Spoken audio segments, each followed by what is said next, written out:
once more, we are back. Another Friday, another part, another pivot point at HQ. How are you doing today, Rachna? I'm doing great. It's a Friday, end of Friday working week. Great week, by the way. It was a good one. And yeah, just with my tea, and I am prepared for the weekend. All prepared to close this one off. Okay, that sounds really good.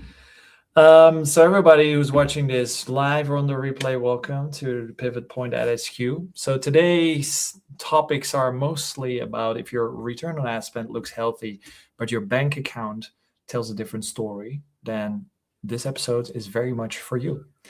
I'm Vincent Beima. I run Project Pivot, seniors only Google Ads consultancy that manages ad spend from the P&L and not the dashboard.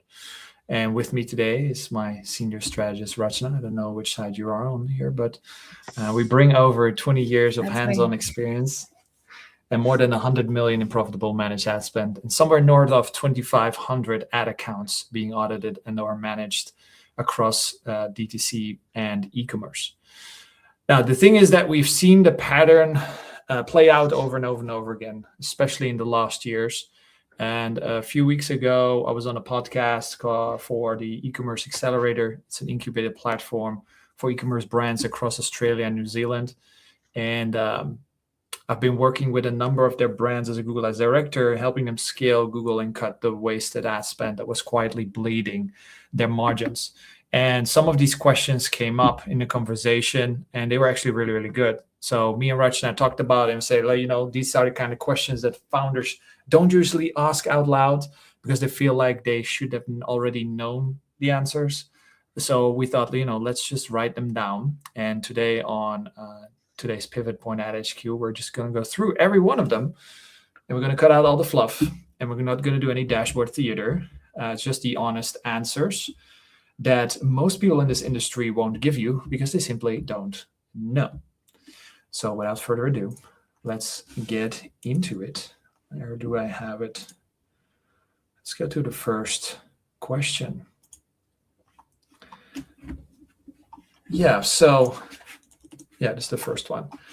So one of the first questions that got asked, what's the most expensive, looks good on a dashboard metric that's destroying brands right now? Roshan, you Don't take the name, Vincent. Do not take the name. Do not name it. It's the Voldemort of digital marketing. It's the Voldemort.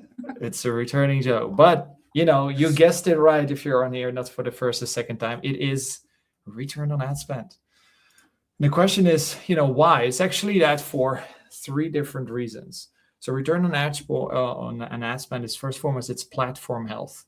It doesn't tell you anything about your business, right? It's your Google ads or your Meta ads or your TikTok ads are telling you, hey, it's performing at a certain return on ad spend, but that's about it. It doesn't tell you anything about your margins, your profitability. It doesn't tell that. Secondly, it's also blended. It doesn't tell you anything about new versus returning customers. And we have seen brands slowly having a slow death because they would look at ROAS and the actual new customer acquisition went down. It was actually more returning. If you're not keeping an eye on your new versus returning, your lifeline simply bleeds out. And now you're looking at a very, very big problem if you want to scale. And then thirdly, ROAS is also responsible for the massive overlap that we're having nowadays between Meta and Google. Like Meta does the first touch point. Performance Max is simply retargeting all that Meta traffic. Both platforms take credit for it. And so both platforms have great return on ad spend. But again, it doesn't tell you anything about your business health. And so the most expensive look good in a dashboard metric, and everybody still talks about it, is return on ad spend. And I hope we won't have to name this evil anymore in today's episode. But if you didn't know, now you do know. The other one I would say is CPA. A lot of people optimize for the least cost for conversion, which is obviously another name for ROAS in a sense, because it does the same thing. Yeah. But for lead gen, though we don't do lead gen, but then for a very long time, people have been optimizing for, the cost per lead should be the lowest. But, they fail to understand that the quality comes with paying more for that lead. Exactly. Yeah. That's actually that's a great analogy as well. It's like indeed the other side of the spectrum, the lead gen. We've seen it many times where we're very focused on e-commerce, but every now and then we have a lead gen client, and also with other agencies that we're working with, we help them, and there are some lead gen happening. We have increased the lead price for some, and normally you would say, "Oh no, that's not great," but the quality quadrupled or Yes. anything of that, and that's exactly that's the back end system. That's you don't see that in your ad platform. That's the important stuff right there. Let's go on to the next one, Rachna. This one's for you. What's the most common lie founders tell themselves when they're losing money? The most common that I have experienced is that most businesses think that they have a traffic problem and their entire business model is just perfect. And most of the time, we have seen that the traffic that we send to the website or to the store is just elevating the existing problem that business already had. So that is where most of the brands think that, oh, it's a campaign problem, it's an ad problem, or it's like media buying issue. The agency is not doing its job well, and what we then come up and then we look deep into it. It is not usually a traffic issue. It's mostly unit economics are messed up, or there is like cost of delivery is really high, you're losing money there is no retention, that's the problem, or there is the AOV is very low, so it cannot really sustain the nCAC that needs to be there to acquire. Those are the most common, I would say. And then the other one is relying heavy on attribution, and the founders keep telling this lie to themselves and expect the same from the agencies, that the attribution is the answer, but attribution is not the answer. It gives you a direction, but is half the picture of the whole story, and you would not want to bet your entire hard earned money on something which is only half right. And what you need is like proper numbers that you can rely on. But most of the time what I see, that attribution is so over hyped, and every decision is made based off attribution. um yeah, so that would be what have you seen? You've been longer in this industry than I have, so you would have also seen a lot of lies.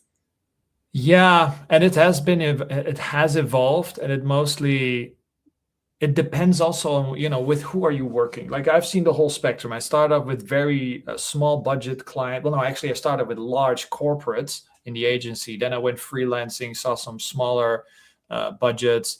And the funny thing is, they all have different mindset. They all come from a different perspective, and so they all have different types of lies. You're only going to find that out when you try to market to them and you figure out like, hey, these people are using a different language than these people are, and they're saying the different things. They have different false beliefs about the situation. For example, tracking. Tracking has always been an issue. Even when it was still working, it was always an issue. I've seen one 9-figure brand that we're working with back then in a supplement space that was running for 6 months on duplicate tracking. They had double tracking running in their Google ads. You think like at this level, this should not be possible, but it's still happening. So again, as above, so below. The typical things that happen at the top also happen at the bottom, just at larger scales. And it was mostly the tactical things that make them lose money. Or for example, when Google came out with Performance Max, obviously the whole industry was like, "Ooh, we're not going to need media buyers anymore because everybody's going to go down." And for the brands, it was interesting. Like, hey, can we just run one PMax campaign and not need anybody in the account anymore? It's different perspectives, and so yeah, the lies have changed along the way, but I think the biggest lie also that founders tell themselves, and this is also, how do I say this delicately without insulting anybody? If you're a founder, you have a vision. A vision comes with a strong conviction, but sometimes also with a bit of an ego. And as you mentioned, some of them come from a time when they started off with their own meta ads, and they were pretty good at meta ads. But the landscape has evolved, everything has evolved.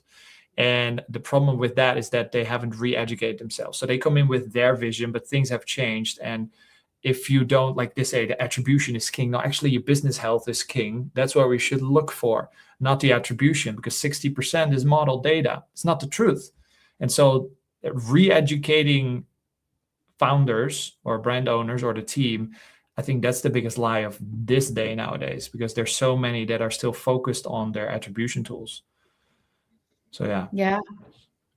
That reminds me of a situation that I was in with the founder. So I'm not going to say the name, but he is the owner of rentals, like, these camper vans and all of these. You rent them in the US and Canada. He was heavy in Canada. So one of his buddy ran Google Display, and built a multi-trillion-dollar business. But that was an app. What he sells is different to what his buddy was doing. But his buddy told him, like, how I built my dating app and built this big business was because of Google Display Network. He comes up and he tells us that, oh, what you or whatever you're doing, I don't want to do it. I want to run Google Display Network. And it took us, we actually lost the client because we were not able to convince him that this is not the right way. You have to understand the customer journey and like all of that. And sometimes you lose clients because of that, because it is easier to, really help someone who has a growing mindset, is open to learning about something, and not just be very adamant, like, this is the way, we go this way.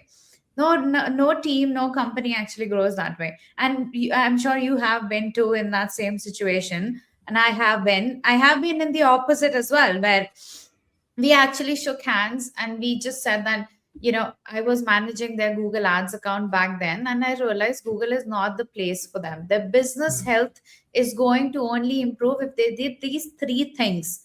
And that has nothing to do with Google Ads.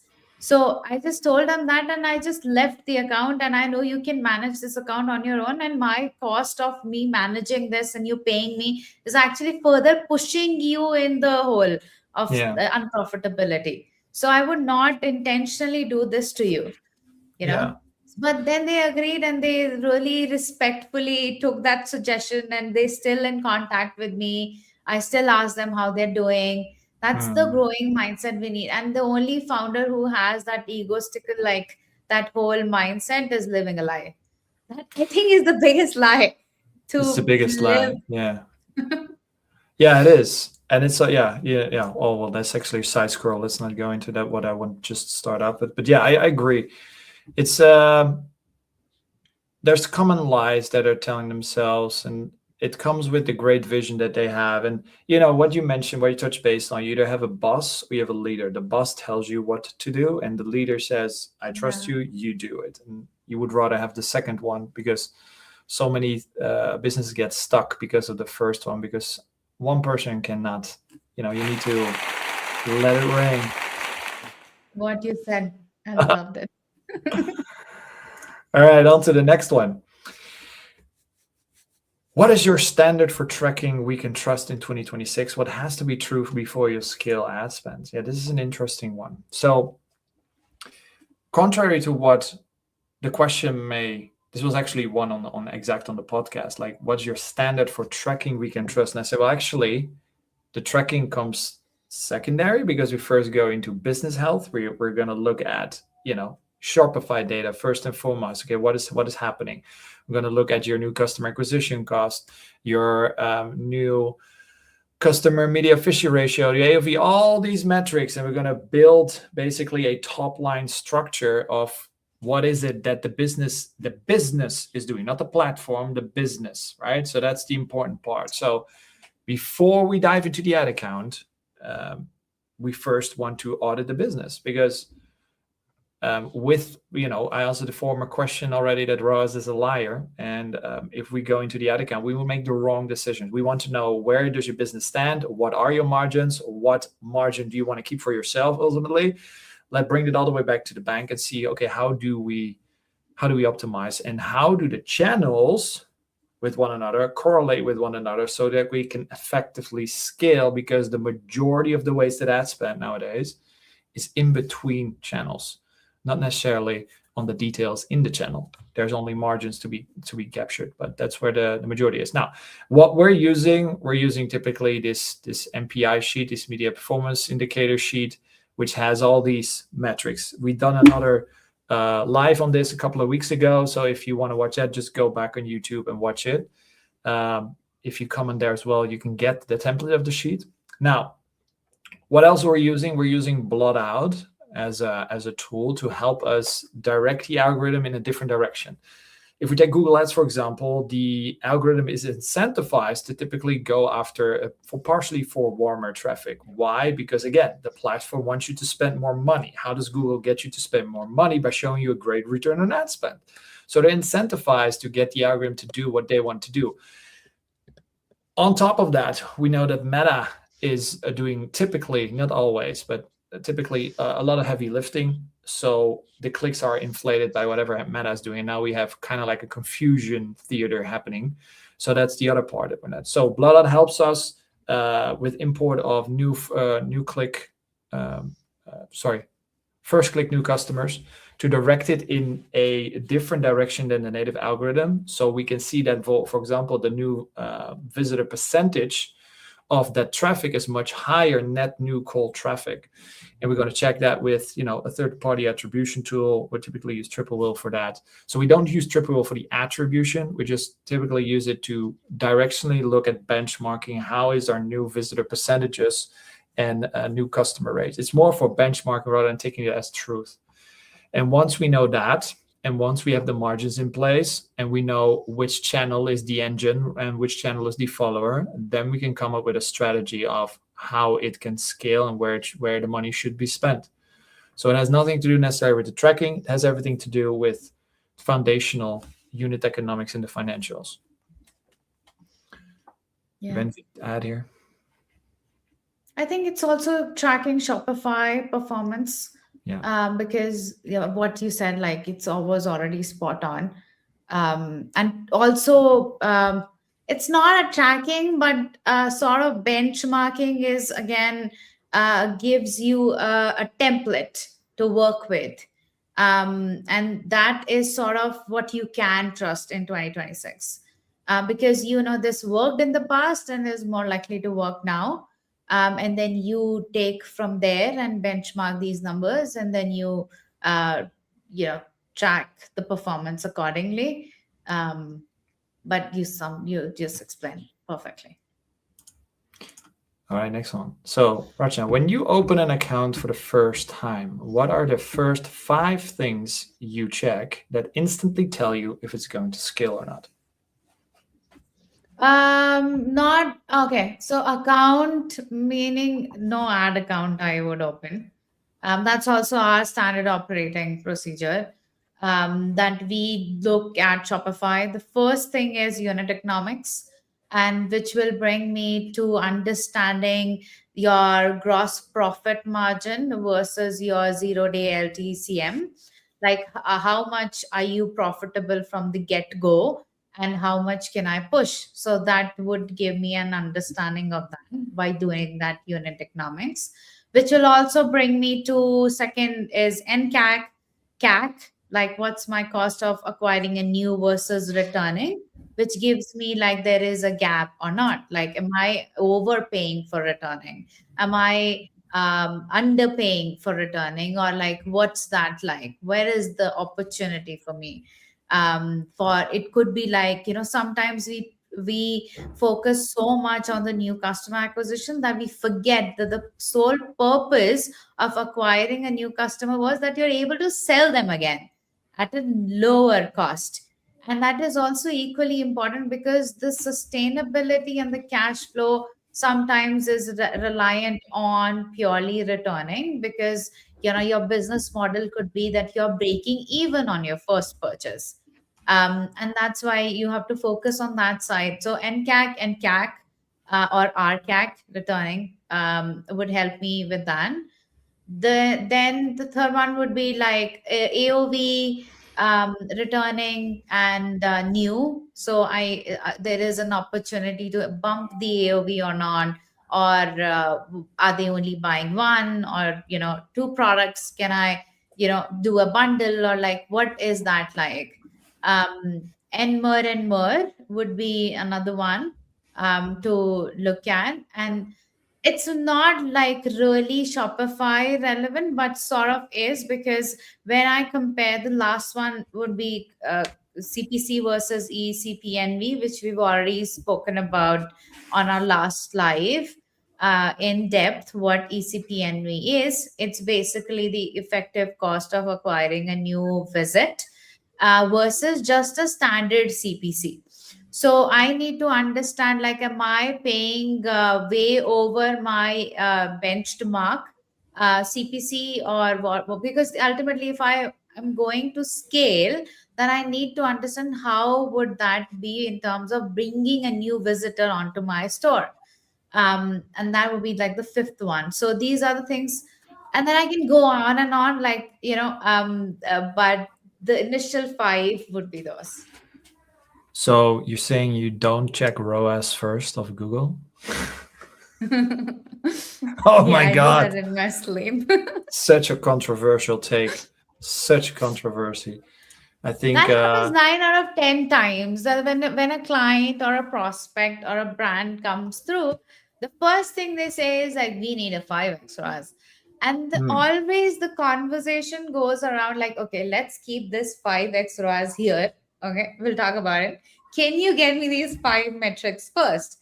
And when we dive into it, and then sometimes it happens is, even at 5 ROAS, they're not profitable, by the way. And then the whole, you don't even have to explain them that you can't do 5, or they actually realize it on their own, that how unrealistic it was. Like, if you remember our friends from Russia, they yes, had they had this expectation that we need a minimum of 4 more, exactly. right? And then they now are the most happiest people right now in the industry, and they don't even care about more. And Nope. by the way, they don't even achieve a 4 more, and they're still happy.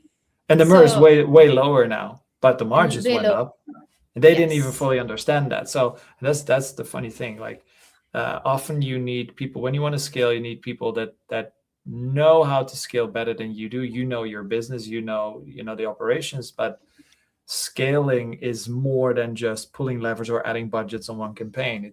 Most of it is, it's the first 5 things that you check had nothing to do with the ad platforms. It has everything to do with the back end and the whatever the new versus returning and all the other things were. So I think that's the direction that everybody needs to get into, because we're slowly moving back to a time where we don't use attribution at all. We're just we're just looking at, money in, money out. Okay, what's working for my business standpoint, and just do tests. Absolutely. Okay. So let's move on to the next one, which is, tell me about a time bad tracking made a smart team do something stupid and what you changed to fix it. Okay, I have a couple, but I'll start with the most recent, because that's the most interesting for where we're at. You remember our friends from a particular CPG brand that they were running, it's an 8-figure subscription brand in a CPG, and they were running Meta, they were running Google, they were running TikTok, they were running Snapchat, and they added in AppLovin, or Axon nowadays. And so what they actively did is they removed money from Meta and put it into Axon. So why that was a bad choice is because if you add a channel in, you cannot just take money from. So the whole problem was that they didn't know what their MMM is their media mix modeling. So what is the engine where you pour money in? They killed off the funnel architecture by doing that, because app loving typically is not very an incremental channel, or at least it's not very much at the top of the funnel. So by moving money from Meta into Axon, they killed off the funnel architecture, they killed off Meta, and then put that money that was heavily spent on warm traffic, returning users, et cetera, et cetera. So what you saw in the business health metric, not the ROAS said Axon app loving is doing amazing. Blended ROAS was amazing. So on attribution paper, it looked good. However, business health, you saw that the nCAC increased by, what was it, 30%? And these numbers were not looking healthy. And of course, when you're not aware of this, you start to, rub your head and you're like, well, what's going on? But again, we have to go back to the drawing table, figure out what is that what is that MM, what is that ecosystem, how does the ecosystem work? And if you add a channel in, make sort of like a holdout test, hold everything stable, add additional money in that to see what it does. You cannot replace the money from one side to the other side, because now you don't know, and B, you're killing your funnel architecture. Don't touch something that's already working is also one of the things we always said for ad platforms. Even if you don't understand why a campaign type is working, if it's working, don't touch it. And it applies here as well. So how do we fix that? Well, ultimately it comes down to having a call with them about the business health, showing them, hey, listen, we track all these MPIs, we're checking all these metrics. This is what's happening. Do you guys have an eyesight on what your MMM is? No? Okay, this is what the data tells us. The data, here's a pattern, here's a story. This was your best month. What did you do in your best month? These channels at these spend rates. Okay, let's re-implement that and see what it does. They ultimately they changed the app loving. They dialed it much further back to see, can we establish a better nCAC, and from there it flowed much better. But ultimately it's a hard thing to really figure out, because some brands, as we said before, they have the attribution education in there, and they're still optimizing according to their attribution dashboard. This is a new way of thinking, but it's actually business health.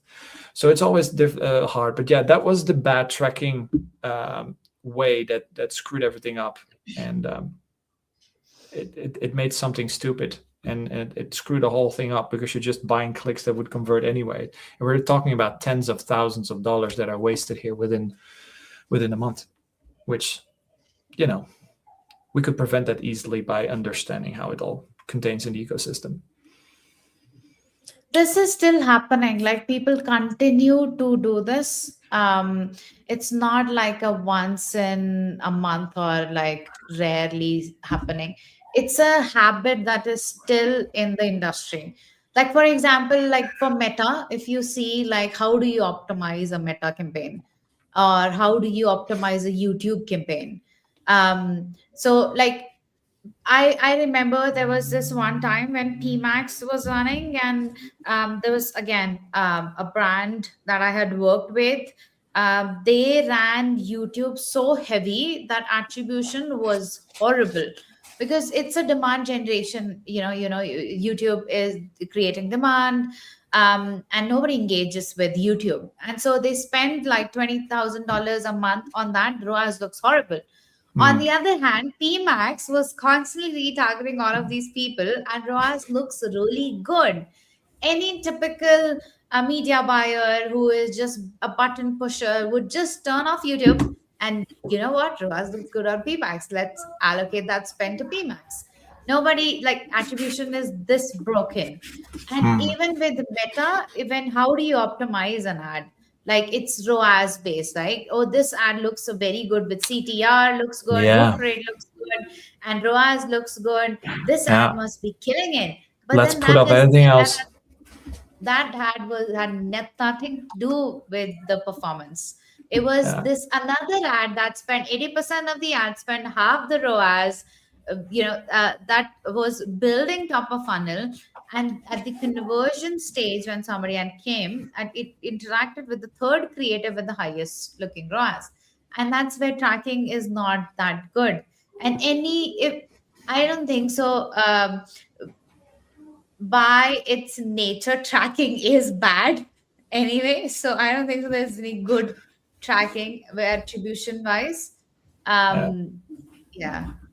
Yeah, it's times have changed, but nowadays, especially, like everybody's still using it to fire some signals into the systems of Meta and Google, but whether those signals are actually accurate or doing something for you, that's a whole different type of question.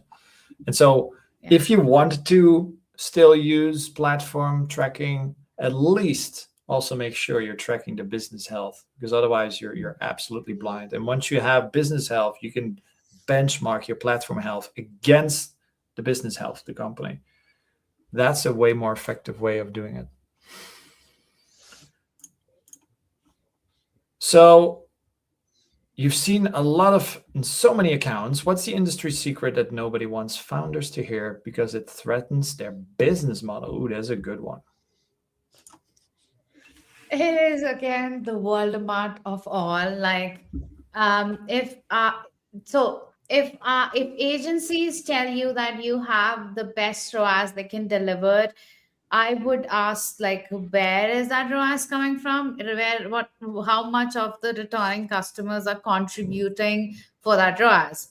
And if I really dig deep into it, everything will break. Like, their whole business model will really break down, and they will literally have nothing to show. Like, for example, like these dashboards that that show like, oh, we scale this much, and You mean the it was regular all Google Ads brand. dashboard? Yeah. The um screenshots? yeah, like that, cost and the ROAS graph, that is like screenshot from the Google Ads dashboard. That, or the other one is basically the numbers, basically comparison month over month. And you see, oh, 100% ROAS increase, 120% conversions increased, or like ROAS increased by 50%. Look how good I did. But the true reality of it, you don't know what happened. Yeah, for example, I ran a sale and all of my returning customers, I blasted an email, all of my returning customers came and they interacted. Exactly. Amazon had some, a viral product, and then all of that came to Google branded. Yeah. One influencer promoted my, which actually happened for one of my clients in the past, that one of the influencer organically, and he had really good following, and overnight Google branded was just 3 times shot up in clicks, impressions, ROAS. And we don't know what is happening when these branded campaigns. So if that's it's also not a secret, it's more like it's a common bullshitting that is happening in this industry, which especially founders should be aware of. And there are still 80 to 90% of the agencies still looking with that lens of ROAS, which is just heartbreaking at this even in 2026. Yeah, and I think the other thing that I touched base on that podcast was, the secret is not really more ads. So the typical thing that founders don't want to hear is less is more, right? Because they typically have shiny object syndrome. They like to do new tool. Let's try this. Let's try that. Let's have more reporting. Let's do more with AI. Let's do some. Yeah. Let's create with AI work for 5 more people that we're not going to do because we don't have the assets for it, but it's a shiny object. And that's the thing I see a lot. It's so hard to focus on one thing and one thing only, but it is typically the needle mover. Do one thing very, very well. I can see it as well. Like they're barely touching 7-figure range, and they're talking about, yeah, I want to do Snapchat, I want to do TikTok. Like, just use Meta, use Google. That's it. You can scale all the way to 80 mil per year on just those 2 channels. Why would you need more? Like, of course, there are some typical cases where TikTok makes more sense or this makes more sense, but in general, focus on the things that work and don't add much more to it, because it's bandwidth. It takes bandwidth from you, from the team, from your resources, and focus on the thing that moves the needle. And if the needle has been moved in the past, then keep focusing and doing that. You don't have to. The confusion and the adding other channels in or doing more things typically works against you and your brand. So that's something that is more behavioral, but everything is ultimately behavior. And I like to talk about that because it's also consumer psychology, founder psychology. That's why, in my opinion, that's a very valid point there. It's also a lot of FOMO that business owners have. Yes. Because business owners are friends with business owners, and what works for them, they think would work for you too. And which is what, again, I gave you an example about this before. And I've seen this a lot. Like, oh, this buddy is running it on Axon. I should also try it on Axon. It's good that you're open to experiments, but then it is very arrogant to think that, it is the right way and not consult with people who know what they're doing. Has there been a more FOMO time than right now with all the AI and Claude and GPT? It's insane. Everybody's jumping on the bandwagon. Well, which is good. AI is definitely useful and everybody should use it and integrate it. But the sheer amount of stuff that people create, first and foremost, will not exist in 6 months because, the AI tools have consumed it and built it out for themselves. And secondly, it is typically they create stuff for something they don't even need. They create more work for them. Focus on one friction point and build a solution, but don't do it for 20 things. It's just not useful. But again, when dopamine hits and people go after that, then, it's like a video game. They love it. So next on is, what's a Google Ads best practice you think is basically BS and why? I think we have a whole list here. I think we already talked about a couple. I think next on the list for me would be, so we've had conversion tracking. We've had return on ad spend. I think one of the others is Performance Max. I still hear a lot of people talk about Performance Max being like, you can run Performance Max. How we're using Performance Max now, I think is so different from, I would almost say, 99% of the others out there. Because with the tech setup that we're having, we're directing the algorithm towards net new cold traffic. We're benchmarking that against new visitors that are actively engaging. Then having PMax in there. PMax, first and foremost, is a black box. You put money in there. You can see to which channels, but you have no control where your budget is actually flowing. Now, add on top of that PMax has a built-in part in the algorithm where it always will reserve a percentage of spends for returning customers. So now you have even lesser control. Your money is just flushing there. Well, these people might have already come back through email or something else. So it will always spend a percentage of money on returning. So that's not great.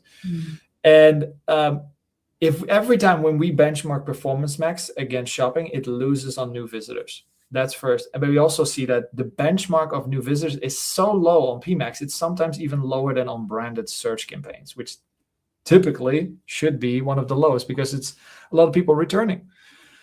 So Performance Max we're currently mostly using as a bit of a loyalty program campaign. It's mainly for returning customers, warm traffic on a low budget, but we're not really paying attention. We're still doing shopping for the most part. But in anything Performance Max, I think it's just a black box. And AI Max the same thing. It's kind of like broad on steroids on AI. And yes, we all have to evolve in AI and overview, and AI mode is very important.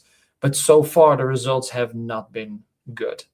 So we'll see how that evolves. But again, we see the same patterns as what we saw with PMax. And last caveat that I want to lay out there is like when Google launches something, whether it's a new campaign type or anything new, it typically caters to the average advertiser. It typically caters to the people that can set and forget these things. Those are typically lower budgets. If you want to get more out of your campaigns, you want to get more out of the new things Google has launched, you want stellar results, you need to know exactly how it works. You cannot let it up to Google. Google's incentivized in to make you spend more. They have one KPI, and that is you make spend more. That's their moneymaker. So when you take that into account, you should always have your due diligence. Okay, what's in this for me, and how can I get the most out of it? So, yeah. I have one. Let's go. And this one is the one is TROAS or TCPA. What people think is TCPA and TROAS is not really what TCPA and TROAS is. Like, what if you have a very low ROAS on your campaign? People think the best practice is to bump the TROAS. It was at 200. I'm going to do 300. That will result a higher TROAS for me, which is just, it's not that. It does not work like that. How it works is just the TROAS simply calculates your average CPC. If the higher the TROAS target, lower your average CPC, and lower the TROAS target, higher your CPC, average CPC to bid and enter into the auction. If your average CPC is higher, you're eligible to enter into quality auctions. And if you don't enter into quality auctions, you would not get conversions because your conversions are higher on that premium bucket of people who are ready to buy. Now, Google is not stupid. It charges a premium amount for people who are actually ready to buy. And that's one thing which is, again, things people think is as a best practice, but it's complete BS. And for example, like a few of our campaigns are running at like 60% ROAS target, and they're still making money. They're making very good money, but some people say like that sounds severely unprofitable. Yeah, if you look at platform health. Funny enough that you said that, because I literally had this exact point come up today with another agency that we're helping, and we were talking about TROAS, and we have the discussion about it. And I said, well, most people and most agents, most founders think, okay, if I, like you said, if you put a TROAS in there, that's what I get. It's like a guarantee from Google. No, it's a probability. It's a probability that you pay money for, that you'll, But again, if your offer sucks, if your website sucks, or if it's out of stock, anything, it simply won't magically appear a conversion. That's not how it works. So yeah, it's just not working that way. Absolutely. Now, this is a very interesting one, I think. If you had to double profit in 60 days without increasing spend, what are the 3 levers that you would pull first? Those levels are not inside the ad account. So shocker. Total shocker. 3 levers would be, first, I would look at where is the traffic inefficient, and that's why it is resulting in a higher nCAC. That would be one. You can also look at the margins on each stage. Like if I start from my gross sale, like what was the gross sale like, and then how much did I pay for cost and delivery, and refunds, returns, and taxes, and all of that. Where am I losing the most money?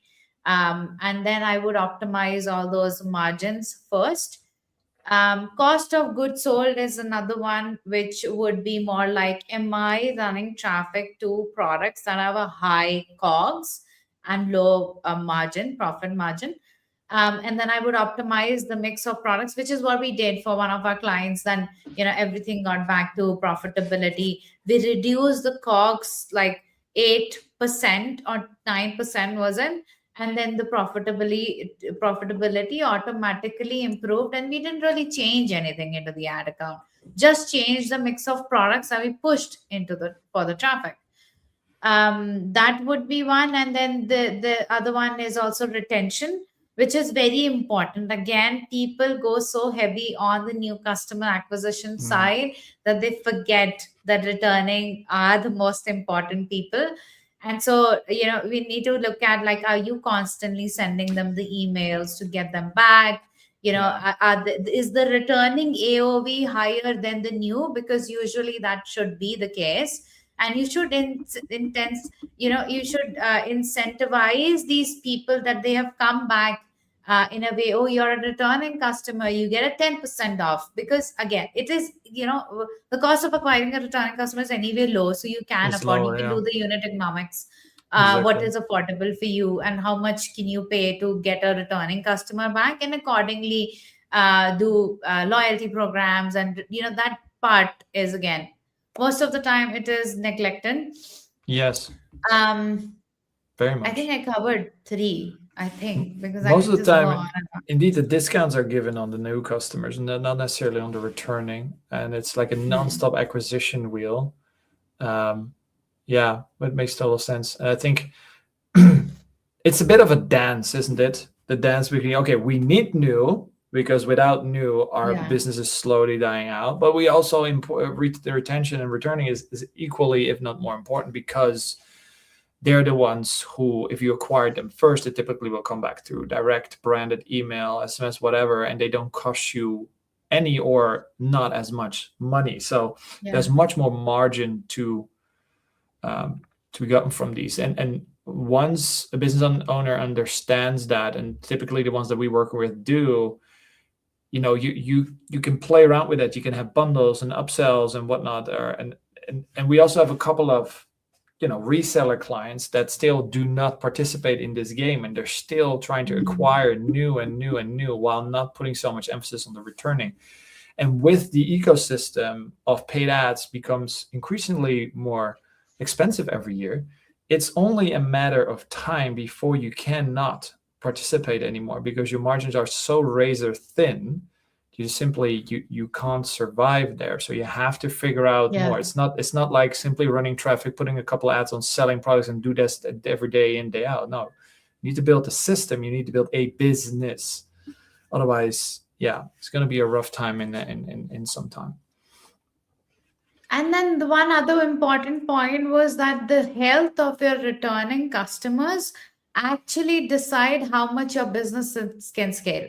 For Yes. example, how is that if your returning customers come back and your lifetime value of a customer is healthy and you can even improve it, the cost to acquire a new customer, you can actually go heavy on the new first time. You can break even or you can even be in loss. And that gives you a further more room to expand the business. So that is where, it is, I would not say it's in a silo way of one or the other, but one feeds the other one and then the scale happens.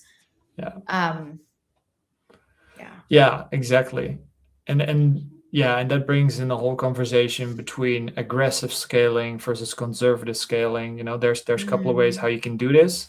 But yeah, returning can dictate a lot more. And also how, we go into the LTV, whatever we talked about last week. So we can talk about this for hours. We have to shut ourselves up because we're never ending talk machine.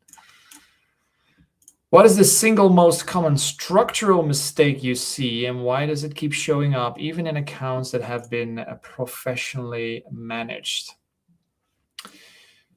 So I think the structural mistake has everything to do with creating a story. The only thing that we're doing with data is creating a story, whether we're looking at platform data or business data. We create a story, we create a narrative based off data touch points.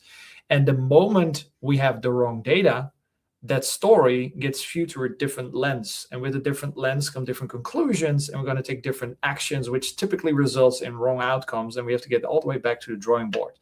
And so if you've been following what we've been talking about for the past 40, almost 50 minutes, then you see like the narrative that currently is at play in the paid ecosystem is that everybody's still looking either at platform health or is looking at the attribution tool as source of truth, which it's not. Business health is the source of truth. And so business health, we can measure with different metrics. For example, new customer acquisition, new customer media efficiency ratio, MER, a new customer AOV, et cetera, right? All Shopify data based on the North Star of Shopify revenue. if we do not look through there, we make tons of structural mistakes simply based on the metrics that do not have a play in the business health, but rather at platform health. So even if the accounts have been professionally managed for years, and we've audited tons of 8 and a couple of 9 figures that are still doing it the old way. And some of these people, again, have came up with 2019, 2018 meta, which was also working completely different. So it has been professionally managed, but not towards the business health. They're measuring it against a MER or a ROAS, because those are the terms that are ingrained. And I think you mentioned it also last time, Rachna, where you said like all these things are not new, like the NMER, the nCAC. There's not new metrics. They have existed for a very long time, but now because the ecosystem has changed with tracking, they come up because we need new metrics to track particular things in platform, or in this case in business. So the most common structural mistakes happen through the wrong lens, and the wrong lens in this case is just looking through platform health, or just looking through your third-party attribution health data. That creates a story and a narrative that makes you draw the wrong conclusions and take the wrong actions, even at professionally managed accounts. That's the thing I would say. Yeah. Then I have another one for you. What's the real reason most D2C brands never break the profitability ceiling, and why it almost never is a Google Ads problem? It's more with the financials, and because most people focus more on the gross sale, and after that they don't really look at the opportunities that are constantly coming in and to optimize that. The obsession is to always increase and scale that gross sale, and not really look at how much is it costing you in delivery, how much returns are happening, how much am I discounting, and all of those get, eventually when you come to a monthly gross sale of, let's say, 400,000, 600,000, 10, then it becomes like, oh, let's keep just the focus there. But then you also have to constantly look at, is my cost of delivery increasing? Am I getting a good deal from whoever is doing delivery for me? Or why am I getting returns on these products? There are complaints that are happening. The brands actually stop focusing on these things, because as you're scaling and you've hit a plateau, is basically the answer is actually there. You're just not looking for it. The answers could be in the reviews that they're leaving for you, or the answer could be in your P&L, which will tell you if you look deep into it. And obviously it's never in the Google Ads account, and most of the time the focus goes to the traffic is the issue. You're not sending good quality traffic, or the traffic, the quality, that they're not converting, the creatives are bad, which I would say there are bad sometimes. But yeah, so that is what I see. And sometimes, they don't focus on that.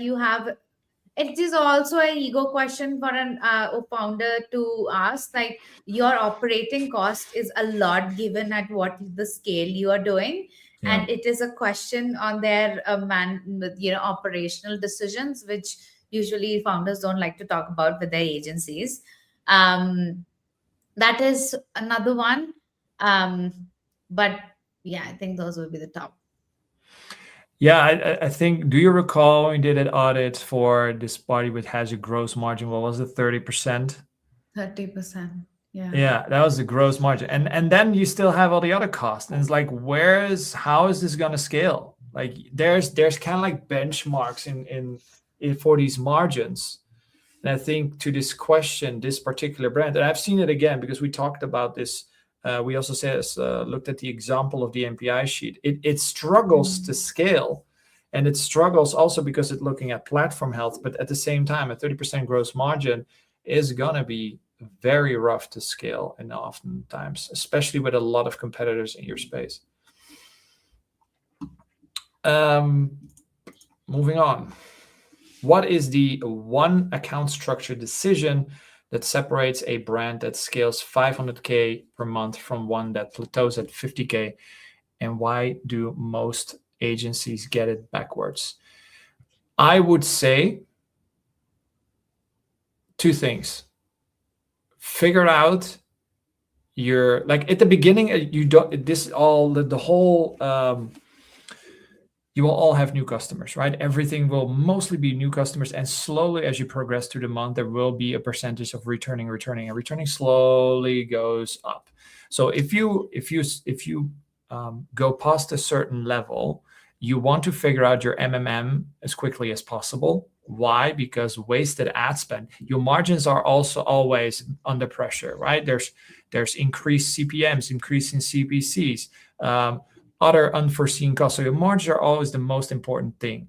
If you figure out your MMM and you know, okay, this is my leading channel, this is my following channel, and you figure out what the ratio between budget caps that you have to spend on Meta, for example, versus on Google, if you figure that out early, you're removing the wasted ad spend in between these channels. That will help you scale very efficiently and very lean to that next level while keeping an eye on your business health with media performance indicator sheets. So that's the one thing. That's not even an account structure decision. That comes even before that.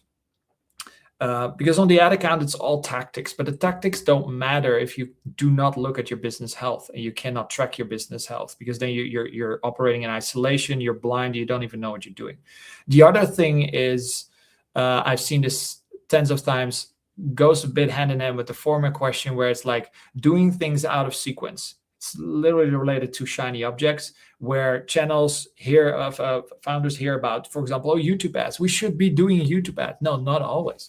YouTube ads has two things. It can work for direct response, but not for everybody. So I have one brand that I'm working with where YouTube is actually only a brand awareness, brand awareness play, and absolutely no direct response. But right now, where he's at, he's doing this year around 40 mil. It is not the right play because he's typically still very much bootstrapped, and it's out of sequence, but it looks like a shiny object because Google is incentivized to keep talking to you about it and keep showing you at Google Marketing Live and trying to get you on the YouTube train. And although YouTube can be very effective, if you're tied to a very tight margin, and brand awareness with YouTube is a long runway, like what you put in now will probably come back 6 months or later because it builds brand awareness. That's not the play you want to pull right now. So doing things out of sequence, you need experts around you that can tell you what's the right pull. But if you're already doing Meta and Google and it's working well, then the question becomes, can we acquire a new customer, or that new effective new customer click for less with that new channel or for more? And once you have that answer, and typically YouTube is, YouTube can work very, very well for health and supplements. That space is really, really good on YouTube. But again, if you're in the fashion or in jewelry, that's more lifestyle and aspiration, it's not working well for anything regarding direct response. It's just more of like a brand play. And that's simply, it's lifting all boats, but it needs much more time. So I think those are the things that are that separates the brands that scale and scale fast, and very aggressive scaling with formulas and understanding business health. And also, like, the behavior of, like, the personality of the founder makes a lot of difference too. Like, how is the person like? And not all people have the same personality, and the business adapts to the personality of the owner, and that Yes. decides the success. Yes. Which we have seen. It's a very centralized system. Yeah. Yeah. Very centralized. Yeah. Okay, for you. If you had to explain contribution margin to a founder in under 60 seconds without using the word margin, what would you say? Is the timer on? I'm going to time it right about now. Yes. Okay, so I'm going to try. If I say margin, I'm going to retry. I'm gonna do this when you say margin. Okay, let's go. So it's the actual dollar that your marketing generates for you, which is left after you've paid the manufacturer for the product that you've sold, after adjusting all of the refunds, discounts, and the cost that you paid to deliver it to the customer. It's basically the amount that is in cash left for you to pay to your employees, your rent, all of your expenses for yourself, buy dog food for your dog, which is guarding the Important. business. Yes. Very important. So, and that is what makes the business run, the actual dollar. And most of the metrics are basically in percentages or deltas, and which is where this is most important, because this is the real cash engine that works for the business. And again, businesses run to get these dollar cash amount. And yeah, so did I do it under 60 seconds? I tried. No, my you're best. at 90 already, but I just let you talk.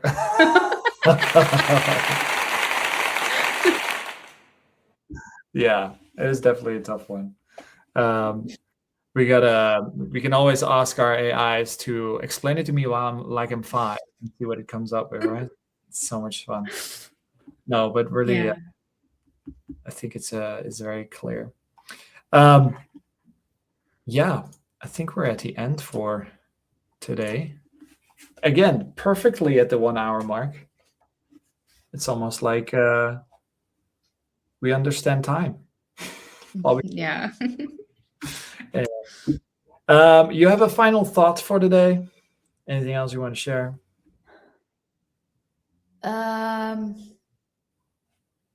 Get right people into the business. Don't listen to dummies.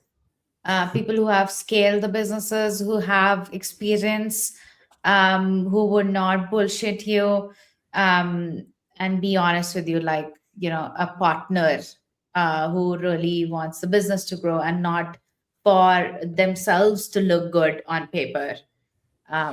Exactly. Yeah. And remember, when they use the word ROAS, you run. RR. R&R. We do a little bit of R&R. It's ROAS and run. That's what we're doing here, people. That's the only thing we're doing. Yeah. That's the education of today. If you take anything away from this, ROAS is run away. All right, everybody. Thank you so much for watching. This is Pivot Point at HQ. We'll be back next time, and enjoy your weekend. Take care. Thank you, Vincent. Thank you, Rachna.